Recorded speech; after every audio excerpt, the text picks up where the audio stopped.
సృష్టిలోని సర్వ ప్రాణులకు ప్రతి మనిషికి ప్రత్యక్ష దైవం కన్నతల్లి అని, ప్రతి వ్యక్తి మాతృమూర్తులను గౌరవిస్తూ ఆదరించాలని ఆర్యవైశ్య జాతీయ ఫెడరేషన్ నాయకులు గట్టు మహేష్ బాబు అన్నారు.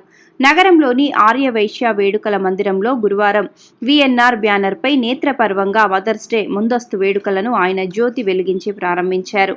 రేపాల వినీల, బెజుగం నాగమణి, మర్రి రేణుకాల సంయుక్త ఆధ్వర్యంలో నిర్వహించిన వేడుకల్లో మహేష్ బాబు మాట్లాడుతూ, ఢిల్లీకి రాజైన తల్లికి మాత్రం కొడుకునేనని గుర్తు చేశారు. మాతృమూర్తులను గౌరవించని వ్యక్తి సమాజంలో మనుగడ సాగించలేడన్నారు. సుమారు 200కు పైగా మాతృమూర్తులను ఈ సందర్భంగా నిర్వాహకులు సంప్రదాయంగా సత్కరించడం విశేషం. ఈ కార్యక్రమంలో పాల్గొన్న మహిళల కోసం తంబూలా, లక్కీ మదర్ ఫన్ గేమ్స్ లాంటివి నిర్వహించి విజేతలకు బహుమతులను ప్రదానం చేశారు. ఈ కార్యక్రమంలో పాల్గొన్న వారందరికీ గట్టు మహేష్ బాబు జ్ఞాపికలను అందజేశారు.